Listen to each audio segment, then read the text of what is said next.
being all out in the woods and with nature and running around and jumping on animals and all that and crocodile wrestling. And no, Jacob wasn't operating like that. Okay, so here is the attributes of Jacob and Esau. Now listen, I'm not being facetious, I'm not being funny, I'm just telling you like it is, because you have some people out there all over the earth that's trying to overt the prophecies or trying to say that what we're teaching is not correct. And by default, people have actually taken their vision or eyes off of the people who are really being attacked in this earth. We have to bring this around full circle, and we're going to use history to do it. Let's go into, and we're going to use the Bible. I hope you Christians out there, because you can give this to your Christian pastor. Let's get the one in Hebrews. Finish reading. Finish reading, because there's something I want to bring out of Genesis first. Genesis chapter 25, verse 28. Go ahead. And Isaac loved Esau because he did eat of his venison. Isaac loved Esau because Esau is the one that brought the meat home. He brought the food home. Read. But Rebekah loved Jacob. Why did Rebekah love Jacob, the mother? Because she was told before the children was born which child would be the one to protect, which child would actually be the chosen and heir of the promises. Read. Verse 29. And Jacob sowed pottage, and Esau came from the field, and he was faint. Go ahead. And Esau said to Jacob, feed me, I pray thee, with that same red pottage. And it says that red pottage because there was blood and uncooked meat in the pottage. That's what made it red, blood. So he said, feed me with that same red pottage. That's rare meat. Now we know according to the law, according to the Bible, it's against the law to eat meat with blood in it. You must cook the blood out of it because the blood holds the soul. The blood holds the soul. The blood is the soul of man. So you must cook the blood out. But if you are in a what you would call a hunter or a warrior's mentality, you eat the blood to take the spirit of the animal you kill. Or eat like carnivores, like cannibalism, so you can it's like give you some type of strength and power that you're eating blood and taking the spirit of creation. Jacob wasn't going out like that. Esau was eating the rare meat. Now listen, that ain't none of my business. If you got some meat you paid for, you can eat it any way you want. I'm not judging that. What I'm saying is according to the law, you're supposed to cook it well. Okay? And Esau said, feed me with that red pottage. Listen, I want that thing with blood in it. Read. For I am faint. Therefore was his name called Edom. His name was called Edom. Edom means red. Now let me show you some of the deceptions of the Masoretes, which are the Jewish powers and the Jewish scribes who wanted to deceive the people into believing that they were Jacob instead of Esau. When you look at the Hebrew word Edom, it's Adawam. That's 4 Hebrew letters. When they got our records, they inscribed Edom or Idawam for Ruddy, for David and other people in the scripture, so that you can believe that Esau was Jacob. But we can see right here in Genesis 25 that Jacob and Edom are 2 separate nations. Also, Idawam sounds close in Hebrew to Adam, which is Adam. But Adam have 3 Hebrew letters, and Adawam have 4 Hebrew letters. But they know the average layman is not going to pick that up.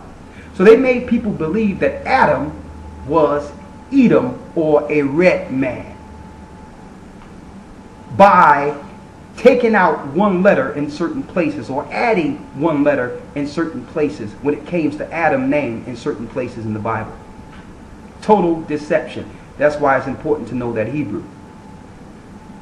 How can Adam be Edom when Edom came down the line and was born out of Jacob? Impossible. See, and that's how we can break down the deception of the Masoretes, who would try to use ruddy as an excuse to say, well, listen, it say David was ruddy, so he must have been red. Ruddy leads to Edom. But how can Edom be Jacob? Impossible. I just wanted to inject that for those who run into those guys who would like to say, look at this ruddy, red. Jacob was not red. Jacob was not ruddy. Esau was. All right? So that's how you break that down. And the Bibles tell you that them using the pen, the scribes will use their pen in vain. That's Ezekiel. Jeremiah 8 and 8. Thank you. Read. Genesis chapter 25, verse 31. Go ahead. And Jacob said, sell me this day thy birthright. So Jacob said, listen, sell me your birthright. You want to eat? You want to live? Give me your birthright. So he was supplanting Esau. And of course, Esau had a choice here. He could have said, well, you know what? Nah. I value the birthright that I came out first. The birthright I fought. I fought you in the womb for. What did Esau say? Verse 32. And Esau said, behold, I am at the point to die. He said, I'm about to die anyway. No faith. Read. And what profit shall this birthright do to me? What profit will this birthright do to me? So he had no faith in the Most High. Read. And Jacob said, swear to me this day. And he sware unto him. And he sold his birthright unto Jacob. And he sold his birthright to Jacob. Read. Then Jacob gave Esau bread and pottage of lentils, and he did eat and drink. So Jacob actually accomplished his part of the agreement. So what did Jacob do wrong? He gave Esau exactly what Esau asked for. So how can Esau come back later and say, well, I was tricked? And see, and that's what the churches are teaching. They try to make you think Jacob was the bad one. Jacob was the evil one. Now, let's go into Hebrews real quick.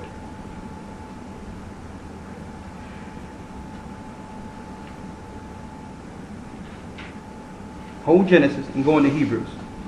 Read. Hebrews chapter 12, verse 15. Go ahead. Looking diligently, lest any man fail of the grace of the Most High. Looking diligently, so that none of us can fall from the grace of the Most High. We must keep our eyes on the prize. Read. Lest any root of bitterness springing up trouble you. So this is what can turn us away from the Most High. If bitterness sprang up in us. So Esau, something happened to Esau that turned him all the way to Satan. What happens first? A bitter spirit comes up when you started feeling a certain type of way about another person. That bitterness spring in, and that's when Satan come and say, okay, I'll take care of you. No one understand you, but I'll be here for you. It's that bitterness. Read.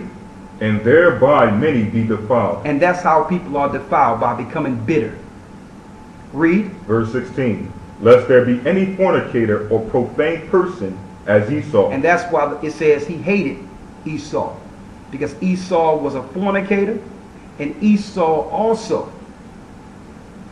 Read it. Or profane person as Esau. And he was profane, and he teaches that. They push pornography. They push all types of wicked, evil acts and say it's okay. They push homosexuality and say that it's okay, it's the right. They push fornication and say it's all right. Because bitterness sprang up in them. Now, instead of them following the law, they're going to be the adversary of the law in the earth. Read. Who for one morsel of meat. And for one morsel of meat he did what? Sold his birthright. Sold his birthright for a piece of meat. That's the New Testament there. Why? Because he became bitter. When he realized what his brother received, he got very, very, very upset. And it led on a course that would fight his own brother. And he put that course within his children and had his children continue the course and secret societies to fight against Jacob in the future. This is what this is really talking about, brother. The Illuminati and the Masons and all that are the children of Esau. They're at the helm or at the height of all secret societies. The Club of Rome, the Bilderbergs, all these people are Romans.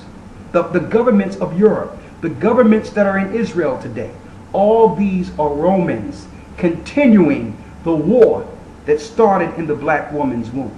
Now I'm going to bring this all the way around to the war that we're about to go into today. How this thing link in. And you think it's about this country or that country. No. They understand that Esau is the beginning of the world. And Esau is the end of the world. And Jacob is the beginning of it that followed. So these nations know that Jacob is about to rise. That's what these things is about right now. That's what all these wars are about. You know, they got to get all the power they can and all the weaponry and manpower they can to come against us before Christ returns. I'm going to prove this. Let's go back into Genesis and let's get. I'm not going to go into the blessing, but I'm going to show you what Esau promised to do after Jacob not only received the birthright, but also the blessing. In a nutshell, when you read Genesis 26 and 27 chapter, it lets you know that the mother dressed up Jacob like Esau to trick his father in his old age into giving Jacob the blessing at the very end. So now, by default, Jacob now received the promises that he told Rebekah he would give the second born. Esau was infuriated. He was entirely upset. He says, first you got my blessing, my birthright. Now I don't have a blessing. And he cried before his father Isaac and said, listen, is there anything you can give me? Anything? What did Isaac say he would give Esau? And Isaac said unto, Genesis chapter 27, verse 32. Genesis 27 and 32, read. And Isaac his father said unto him, Who art thou? Who art thou? Read. And he said, I am thy son, thy firstborn Esau. So Esau came with some venison after Jacob already received the blessing. So now Isaac couldn't see, and he said, man, who are you? He says, man, I'm Esau. I'm coming back to get my blessing. Now Isaac is like, man, Jacob, he's rightfully named Yaquab. Read. Verse 33. And Isaac trembled very exceedingly and said, Who? Where is he that have taken venison and brought it me? And I have eaten of all before thou camest. Go ahead. And have blessed him. Yea, and he shall be blessed. He says, I blessed him, and believe me, whoever I just talked to will be blessed. That was his brother Jacob. Read. Verse 34. And when Esau heard the words of his father, he cried with a great and exceeding bitter cry. He was upset.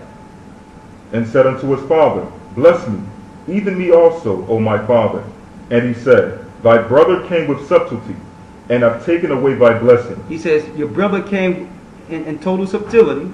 He was subtle, but he got your blessing. That's what Jacob means, Yaquab, to supplant. Read.